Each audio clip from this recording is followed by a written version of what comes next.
Welcome to the Arizona State Museum's Basketry Vault that holds more than 35,000 examples of basketry and fiber arts, primarily from the southwestern United States and northern Mexico. My name is Diane Dittemore, the Associate Curator of Ethnological Collections.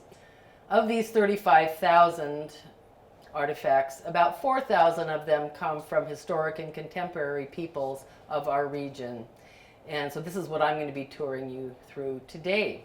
But before we get started on actually looking at the baskets, I wanted to give folks a little bit of an idea about how baskets are made and what they're made out of. And so let's start here. There are four major ways that you can weave a basket: plaiting, coiling, twining, and wicker. And because so much of southwestern basketry is coiling, we'll start here. And this is a great example to start with. This is a coiled basket of the Tohono people, and it represents something that many of us are familiar with in our region, a woman who's gathering the fruit from a saguaro cactus. And so it's made out of desert materials, and it's stitched using yucca. And these red sections here are the root of the banana yucca plant. And on the inside of this basket, because these baskets have bundles on the inside, this is bear grass, another desert plant. The black comes from a wonderful plant called the devil's claw. And it's a low-growing vine that is both wild and there's a cultivated variety. And it's believed that the Tohono actually domesticated this plant for many reasons, including to be able to use in basketry, and they planted and made sure that the pieces that they were growing had really long horns, because this is the part of the plant that is used in stitching the black. After it's dried, then you can see it's all shredded up. The devil's claw is stored in these little bundles called hats, and they kind of look like hats, but that's a way for the weavers to keep track, keep a hold of the materials that they're using. A major material used for coiling baskets is willow, and here's an example of an Akimel Atham or Pima basket that is willow, also the devil's claw. And it has a design that might be familiar to people, a man in the maze kind of design, where you have this maze and you have this individual that's going through life and making different turns and twists through life. That particular material, here's a small example of shredded willow that is used in making that coiled basket. Hopis in northern Arizona also make coiled baskets, and I have a few examples here. And this is a beautiful basket. You can see it has a kachina face on it. And that is woven also of yucca, but you can see in northern Arizona, the yucca grows a little bit longer than in southern Arizona. It's a slightly different kind of yucca, but used and stitched with colors that come sometimes from natural dyes and sometimes from dyes that would be commercial. You could think of like RIT dyes. So that's basketry that has a bundle of something inside of its coil. Another major way that you coil is with sticks, and we have here a beginning of a Navajo basket where you can see the big thick sticks that are in a little group of three, and then the stitching over it with, this happens to be sumac, but willow, cottonwood, there's a lot of woody materials that would be used. And here's an example of a lovely hickory Apache basket that is made with what they call a rod foundation, the stick foundation, and also dyed probably with some kind of RIT dye.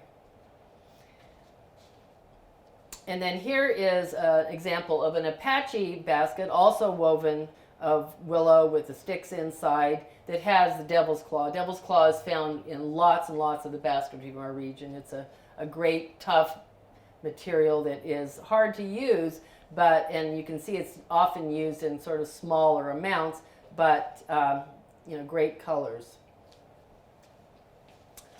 So that's coiling. Next, we're going on to plaiting.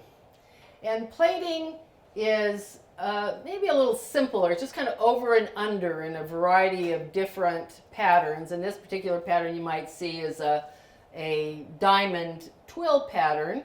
And this is a Hopi ring basket, or often called a sifter basket, and it has some holes, and so it can be used for sifting out sand, say if you have corn or some other kind of plant that you would like to get the dirt out of. But also, as you can see here, these are baskets that are made as baskets for sale with beautiful colors and designs. And so this is one way of plaiting. Another major plaiting tradition is with Tarahumara people of northern Mexico in the state of Chihuahua in the Sierra Tarahumara. And this is an example of a small plaited basket, and it's woven out of a long needle pine. So you can see you need to have very long needles in order to make it be a very good basketry material. And you can't make baskets that huge with long needle pine. This is another plaited basket with lid, Tarahumara, made out of bear grass. And it's beautifully designed in kind of a sideways triangular pattern, but another kind of plaiting. So we've done coiling and plaiting, now on to twining. Twining is a way that you can make a basket that has strength and lightness. And here I have an example of a basket on its way in a twining technique where you have pairs of strips of probably, again, either willow or cottonwood or sumac, where you pair them and twist them together around these vertical hard sticks. And then that allows you to make all manner of different kinds of light but strong baskets. Finally, we have wicker. And here's an example of a Hopi wicker plaque. And that technique, you can imagine if you have ever ridden a bicycle, that this is like a bicycle wheel, and you have the spokes coming out, and then you have your other materials that are woven in and out and in and out around the circle. And so this is wicker. And Hopis have made these for hundreds of years and are used for a variety of purposes as gifts. Larger ones are used to hold foods for serving, and they are very lightweight and strong, and can be beautiful because the Hopis have really taken to using many, many different kinds of colors. Some of these colors, like here's a bundle. This is material is called rabbit brush. Some people know it as chamisa, and these are all examples that are dyed with different everything from purple beans to corn to different kinds of native plants that give these vegetal colors. And then also, really since the mid-19th century, Hopis have had access to the bright colors from commercial dyes. The inside of these baskets, here's one that's on its way to being made, is a plant called dune broom. So these are much stronger and they're woven. You can see this is one section that's being made, and then another one will be made behind it, splayed out, and voila, all of a sudden you have a beautiful basket. Our first row is Hopi, and we've seen a few of the Hopi baskets already, but let me talk about Hopi basketry. On Second Mesa, Hopi weavers make coiled baskets, and here's a fantastic example of a basket showing a kachina, probably a Shalako kachina, and you can see she has a headdress here with some little decorations, and then this is to represent what she's wearing, which is a feather robe. Hopis have been putting kachinas on their baskets for over 100 years, and they were certainly found to be quite popular as more and more of these baskets were made for people as they came into our region on the train or through different kinds of means.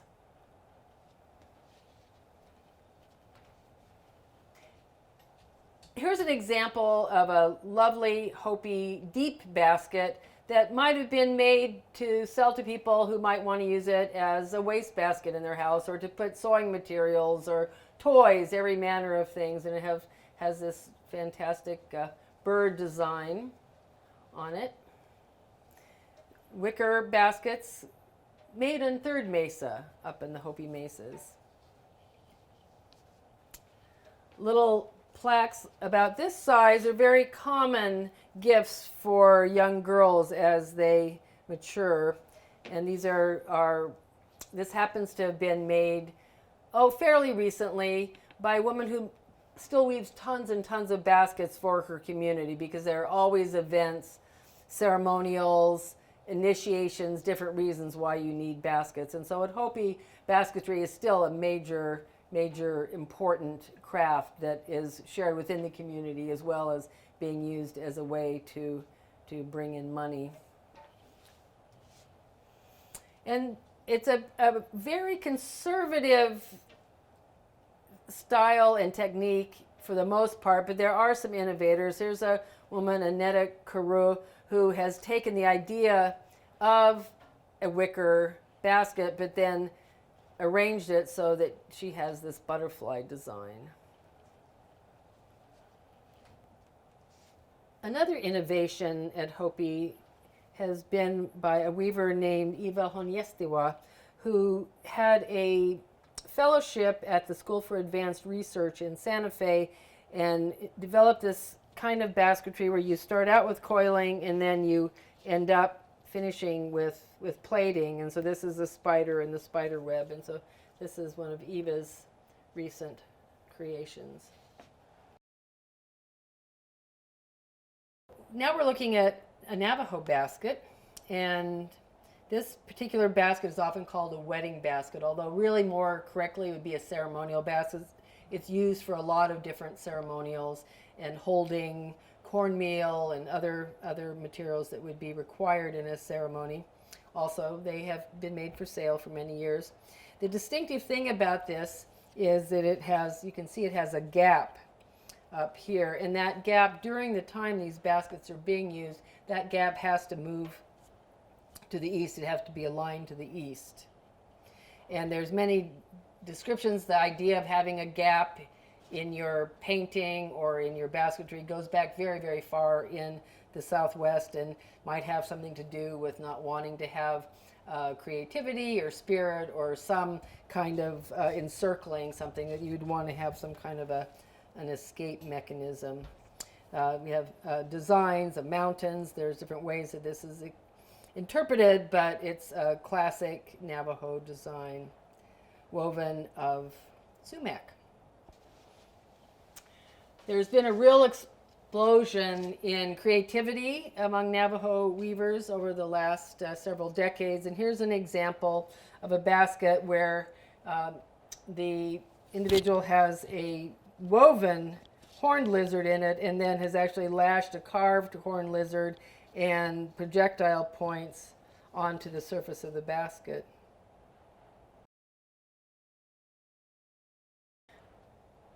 A number of peoples in the Southwest, particularly semi-nomadic peoples, instead of making pottery for carrying liquids, they would make baskets and then cover them with pinyon pitch in order to make them watertight. And here's an example of a Dene or Navajo basket that you can see the coiling, and so it's coiled, probably out of sumac, and then pinyon pitch is boiled and then put on hot, and then it's used as a sealant. And then very often this happens to have a horsehair and fiber handle, but different ways that you would then be able to have a handle in order to carry your water. Now let's take a look at some Apache basketry. These are baskets from the Western Apaches, who are primarily the Apaches in the state of Arizona, the two reservations at San Carlos and up at Fort Apache. And this is a twined bottle or jar that has been covered with pinyon pitch in order to make it watertight, with lug handles made with little crooked pieces of wood that would allow the Apaches to be able to carry these things on their back or on their horses or whatever, and should they fall, they probably wouldn't break, as would be the case if you had a pottery water jar.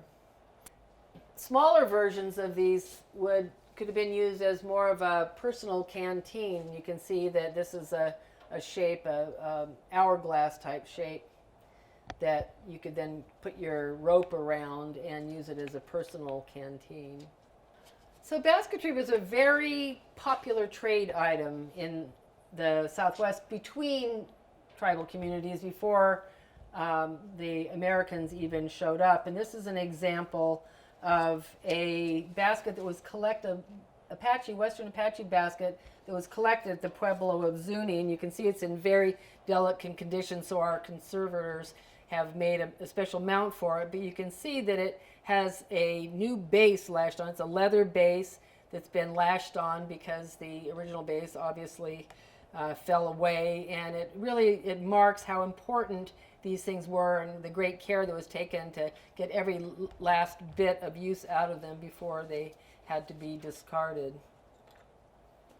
One of our strongest collections is of coiled basketry from Western Apache peoples, and here's an example from a very important collection. It was the first major donation we got of Apache basketry from a man that is well known, Governor George W.P. Hunt. He was the first governor when Arizona became a state in 1912.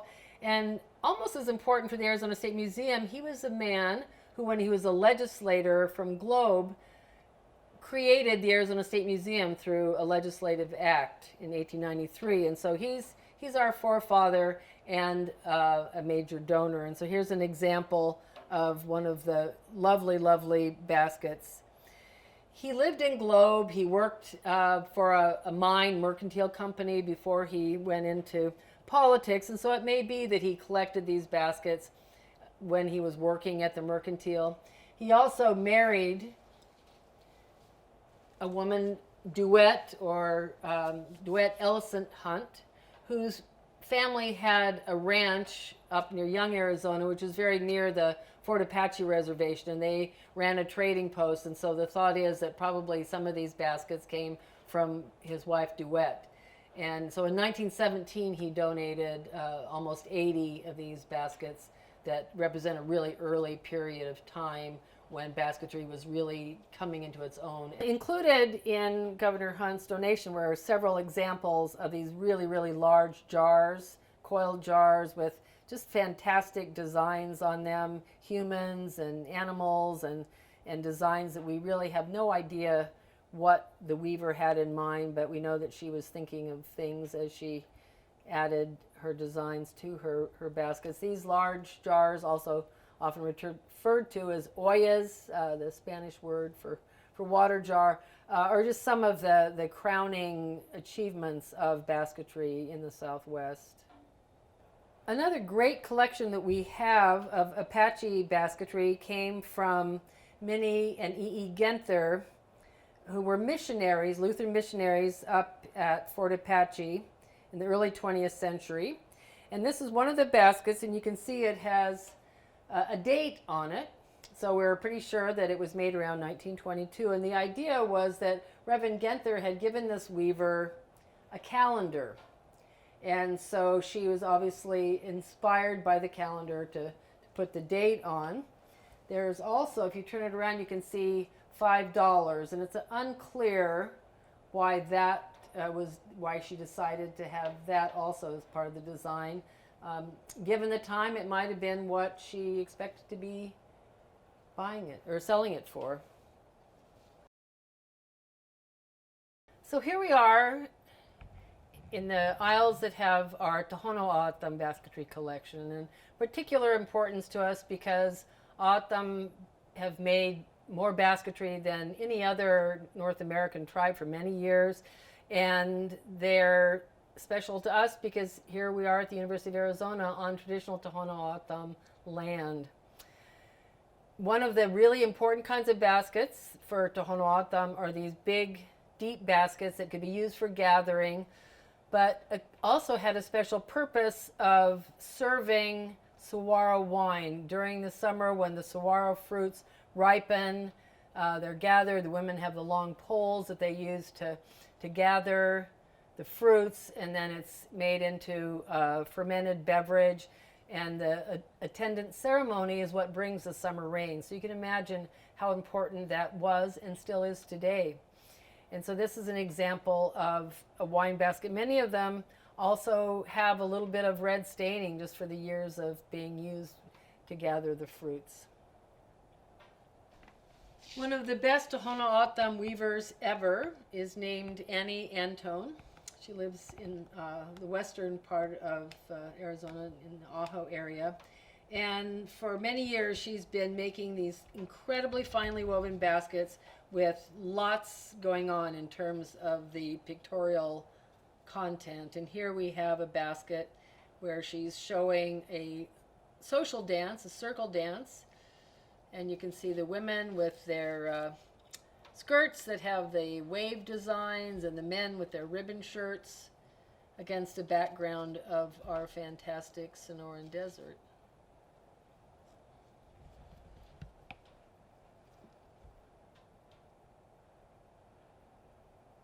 Can we see the top again one more time?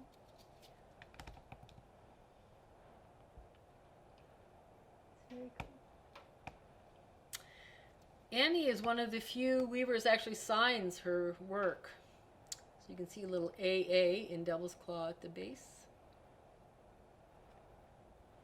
And I can move.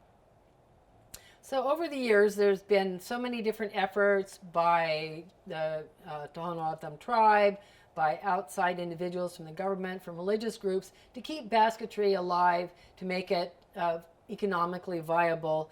And we have some examples through the decades, really, of baskets made to sell. And here's one example of a fun little handled basket from probably around the 1930s.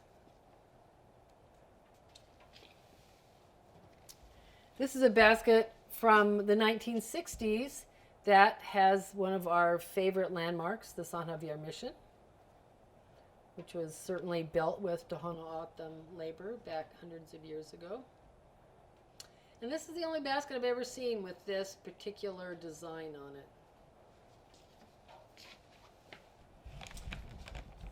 We do try to continue to buy baskets by well-known weavers today, or soon to be well-known. This is a basket that we got a couple years ago from a weaver named Christine Johnson. This particular basket was a prize winner at the O'odham Tash. It's an annual celebration in Casa Grande, Arizona. Beautifully woven star design basket with lots and lots of the yucca root along with devil's claw and the bleached yucca. Go ahead. And this is a basket that's quite recent. You can see that it's so recent that the yucca is still green. At some point, even no matter how well we care for our baskets, the green will fade to brown. But this is Dela Cruz, who makes lots of baskets that you find all over Tucson. And here is with a saguaro and a deer. So another major early collection that came to the Arizona State Museum came from Maricopa, Arizona, south of Phoenix, by a man, Perry Merrill Williams, who had come to work on the railroad. There was a railroad stop in Maricopa, and he became a basketry dealer. And then in 1919, he loaned his collection to the Arizona State Museum. And then many years, decades later, his son ended up donating the collection. It's over 300 examples, fine examples of turn of the century Akimel O'odham basketry. And here's a pretty classic design made out of willow with the inside shredded cattail. So it's a much suppler, softer kind of basket than you would find with Apache and Yavapai basketry. And the design's often called a proliferation of fretwork, which you pretty much see that right away. Very finely woven shapes that, in this instance, again, probably custom made for a new buying audience. And some of these baskets then also displaying a real interest in animal life, people. Here's a lizard design around this basket. Here would be a more traditional shape that might have been used before the baskets became more market-driven items. But again, beautiful meanders of fret patterns.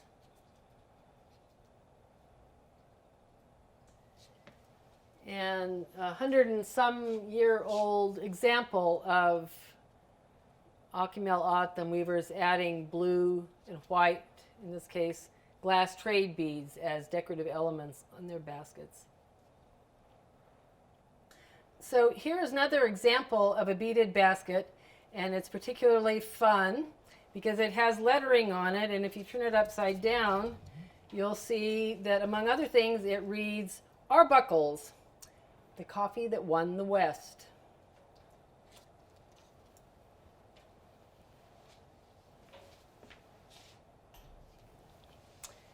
And there's one beautiful example, a very large example of the kind of basket that maybe this is a little bit large, but this particular shape would have been a work basket where the Autumn women would use it for gathering saguaro fruits and desert plants and all manner of things. But this is just such a stunning example of a basket with the fine designs on it. These almost look like wave designs could be.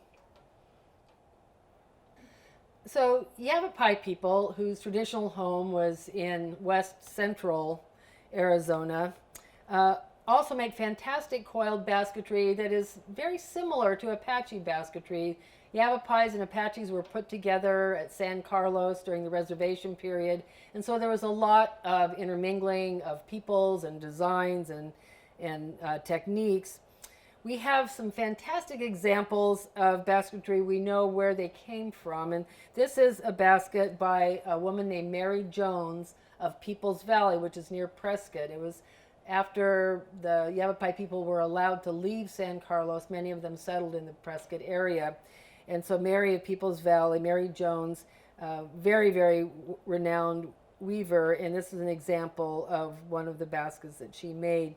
Yavapai baskets often have a lot more of the black. You can see a negative type design, and the star design is also something that is often associated with Yavapai basketry.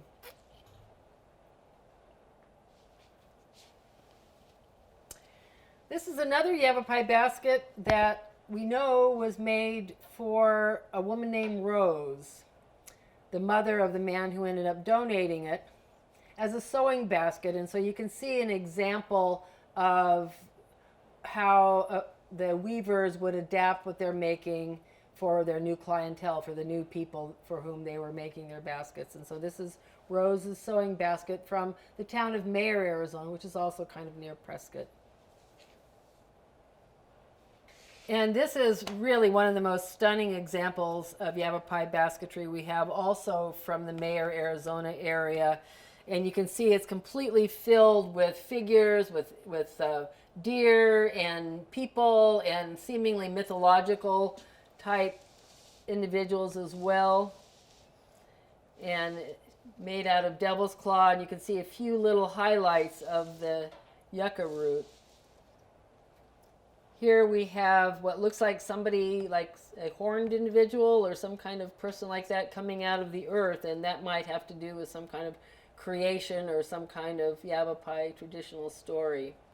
The shape is very wide compared to some of the narrow-mouthed large jars, and it's interesting because Yavapai pottery often has this same kind of overall side shape as opposed to ones with a constricted neck. So here's another Yavapai basket that's a fairly recent acquisition. And what I love about it is the saguaros. And saguaros certainly grow up as far as Yavapai territory. And we see once again a very strong use of black and very symmetrical layout of the design altogether. And that central type floral design as well. ASM has a nice sampling of basketry from the Pai peoples, the Havasupai and Hualapai folks up in northwestern Arizona. And here's an example that came from a woman from Kingman, Arizona, which is kind of near where Havasupai's and Hualapai traditional territory was. And as you can see, very clean, beautiful rendition of this zigzag design with just hints of the yellow, which could be a dye from a vegetal source. And a little bit fancier stair-step design on this basket. These date to around 1920. With the popularity of the Grand Canyon, there was a lot of basketry that Havasupai and Hualapai weavers could make that could be sold to the tourists who were visiting our Grand Canyon state's namesake. Another great bunch of weavers are from the Seri Indians of Sonora along the Sea of Cortez.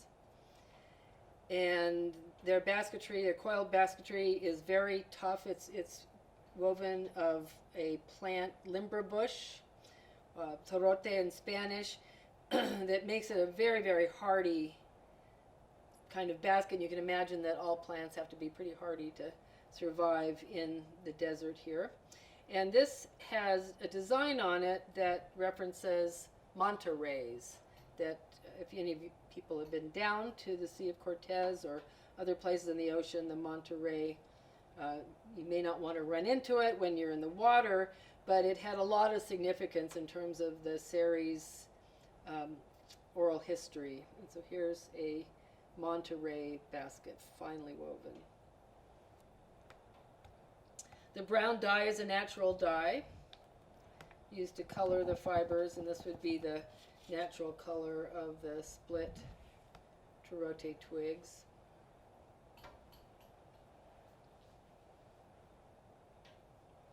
And the tradition of weaving basketry is very, very strong today in Seri country, and you see weavers making incredibly huge baskets that are 3 feet tall, and there's ceremonial purposes for them, but also they're made as a way to bring in income into these villages that are very remote even to this day. So in the back of our vault, on top of cabinets that house our archaeological basketry and fiber, we have oversized baskets. And so you can see, first of all, hanging from the top, there are burden baskets, mostly Apache. Many of them have hanging fringe and tinklers, and this is a very safe way to be able to store them and to use the space that otherwise would not be used. But it's a safe way to keep all of the baskets, especially the older ones with the fringe, safely stored. Here we have a fantastic Tohono O'odham laundry basket. A lot of the early settlers to Tucson relied on O'odham for baskets, for laundry baskets, for here you can see beautiful designs with the birds. And it really was an opportunity, a point where O'odham and the early Anglo settlers interacted through the sale of basketry and pottery too in early Tucson.